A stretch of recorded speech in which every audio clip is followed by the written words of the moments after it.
4월 29일 목요일 새벽 묵상입니다.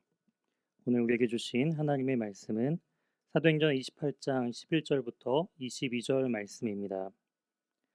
석 달 후에 우리가 그 섬에서 겨울을 난 알렉산드리아 배를 타고 떠나니 그 배의 머리 장식은 디오스그로라. 수라구사에 대고 사흘을 있다가 거기서 둘러가서 레기온에 이르러 하루를 지낸 후 남풍이 일어나므로 이튿날 보디올에 이르러 거기서 형제들을 만나 그들의 청함을 받아 이레를 함께 머무니라. 그래서 우리는 이와 같이 로마로 가니라. 그곳 형제들이 우리 소식을 듣고 아피오 광장과 트레이스 타베르네까지 맞으러 오니 바울이 그들을 보고 하나님께 감사하고 담대한 마음을 얻으니라. 우리가 로마에 들어가니 바울에게는 자기를 지키는 한 군인과 함께 따로 있게 허락하더라. 사흘 후에 바울이 유대인 중 높은 사람들을 청하여 그들이 모인 후에 이르되, 여러분 형제들아, 내가 이스라엘 백성이나 우리 조상의 관습을 배척한 일이 없는데 예루살렘에서 로마인의 손에 죄수로 내준 바 되었으니 로마인은 나를 신문하여 죽일 죄목이 없으므로 석방하려 하였으나 유대인들이 반대하기로 내가 마지못하여 가이사에게 상소하며 내 민족을 고발하려는 것이 아니니라. 이러므로 너희를 보고 함께 이야기하려고 청하였으니 이스라엘의 소망으로 말미암아 내가 이 쇠사슬에 매인 바 되었노라. 그들이 이르되 우리가 유대에서 내게 대한 편지도 받은 일이 없고 또 형제 중에 누가 와서 내게 대하여 좋지 못한 것을 전하든지 이야기한 일도 없느니라. 이에 우리가 너의 사상이 어떠한가 듣고자 하니 이파에 대하여는 어디서든지 반대를 받는 줄 알기 때문이라 하더라. 아멘. 오늘 본문을 중심으로 로마에서 복음을 선포하다라는 제목으로 하나님의 말씀 증거하도록 하겠습니다. 이제 사도행전의 마지막 그 결론 부분들을 이제 다가가고 있는데요. 11절에 나오는 석 달 후 이제 그 섬에서 겨울을 난 이후에 다시 로마로 떠났다라고 또한 오늘 본문은 이야기하고 있습니다. 여기서 그 섬은 멜리데 섬입니다. 멜리데 섬은 로마에서부터 336km 정도 떨어져 있는 섬인데요.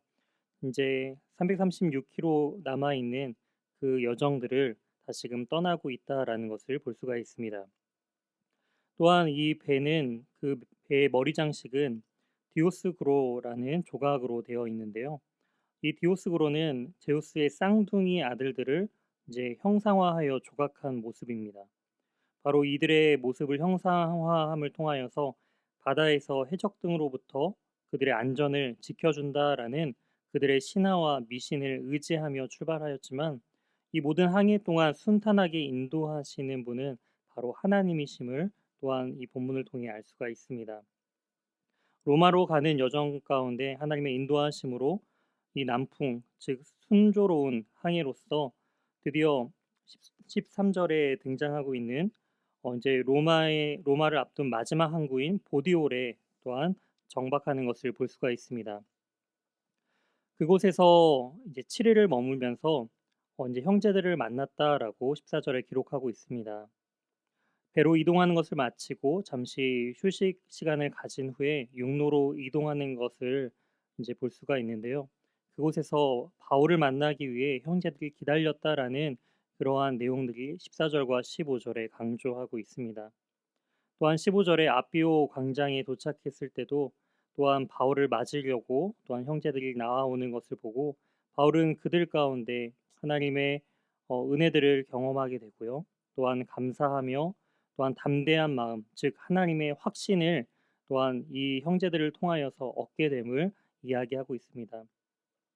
바울은 지금 로마에 가는 그런 어려운 과정 가운데 있었지만 이처럼 바울을 향한 그 형제들, 하나님 안에서의 믿음 안에서의 형제들의 모습들을 통하여서 하나님의 위로와 하나님의 은혜를 누리고 있는 모습들을 볼 수가 있습니다. 우리 역시 이러한 하나님의 은혜를 나누고 또한 하나님의 사랑을 또한 전하는 그러한 삶을 살아야 함을 또 오늘 본문을 통해 알 수가 있습니다. 드디어 로마에 도착한 바울은요, 자택 연금을 이제 당하게 됩니다. 감옥이 아닌 어, 그가 이제 세를 내면서 지내게 될 집을 얻게 되고요. 또한 그 가운데 군인 한 명이 이제 바울을 이제 지키게 되는 것을 볼 수가 있습니다. 그러면서 바울은 가택연금의 상황 속에서 유대인 중에 높은 사람들을 자신의 집으로 이제 초청하는 것을 볼 수가 있습니다.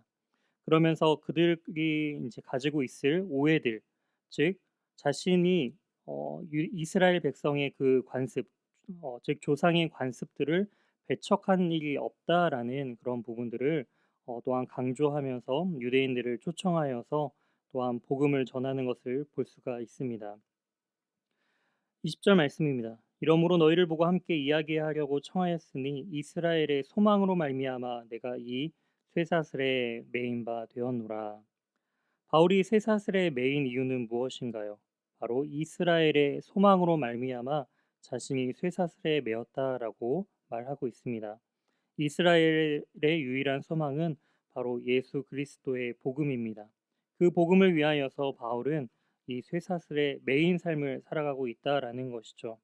즉 복음에 온전히 매여서 하나님의 복음을 전하는 복된 인생을 지금 전하고 있다라는 것입니다.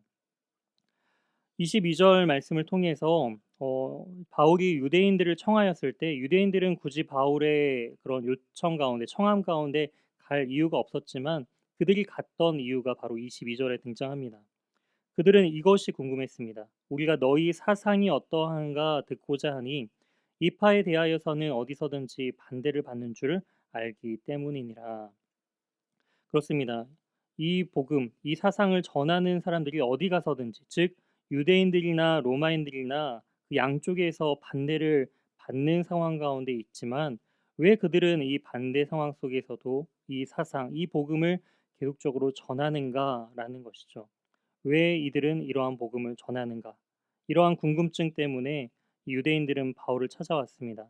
바울은 자신의 삶을 통하여서 자신이 쇠사슬에 매인 그런 삶을 살지만 진정으로 율법에 매이며 세상 가운데 매여서 진정한 복음을 바라보지 못한 그러한 하나님 안에서의 죄인들을 온전히 놓아주기 위하여서 스스로 쇠사슬에 매인 삶을 살아가는 그런 바울의 모습을 자신의 삶을 통해 증거하고 있다라는 것이죠.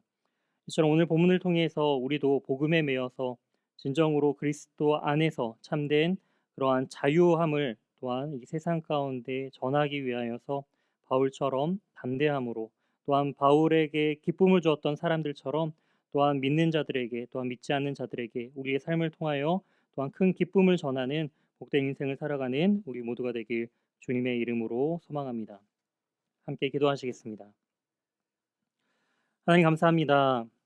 바울이 하나님의 그 복음을 전하기 위하여 쇠사슬의 매일 인생을 살아가며 또한 로마로 가는 그 여정 가운데 하나님께서 모든 그 여정들을 인도하여 주시고 순탄케 하여 주신 그 하나님의 은혜를 또한 오늘 본문을 통해 바라봅니다. 또한 바울이 가는 그 여정들을 함께 기다리며 바울을 격려하였던 그 사람들의 모습 가운데 바울이 큰 힘을 얻고 하나님 앞에 감사하며 확신을 얻은 것처럼 우리 역시도 함께 신앙의 길을 걸어가면서 또한 믿는 자들에게 또한 이러한 힘이 되고 또한 위로가 될 수 있는 그러한 우리 모두가 될 수 있도록 주님 인도하여 주시옵소서. 세상에 매여서 진정으로 복음을 바라보지 못하는 자들에게 우리의 삶으로서 온전히 복음을 증거하는 복된 인생들이 될 수 있도록 인도해 주실 것을 믿사오며 이 모든 말씀 살아계신 예수 그리스도의 이름으로 기도드립니다. 아멘. 다음 기도 제목을 가지고 함께 기도하시겠습니다. 오늘 말씀을 기억하며 어떤 고난과 또한 어려움이 찾아와도 주저함 없이 복음을 위해 살아가게 하여 주시옵소서라는 그러한 말씀을 기억하며 함께 기도해 주시고요. 이어서 코로나19의 조속적인 종식과 교회와 모든 성도들의 안전을 위해 기도해 주시기 바랍니다. 세 번째로 박재훈 담임 목사님께 하나님의 은혜와 능력이 충만하여 연희교회를 잘 이끌어 가실 수 있도록 기도해 주시기 바랍니다. 이어서 이응복 이정미 선교사님의 사역과 가정 그리고 건강을 위해 기도해 주시기 바랍니다. 마지막으로 이번 요양 치료 중인 환우의 회복을 위해 기도할 때 오늘은 김동기 집사님을 위해 기도해 주시기 바랍니다. 폐암과 심장암 이러한 건강에 다시금 건강이 회복될 수 있도록 폐암과 신장암이 빨리 회복될 수 있도록 함께 기도해 주시기 바랍니다. 다 같이 기도하시겠습니다.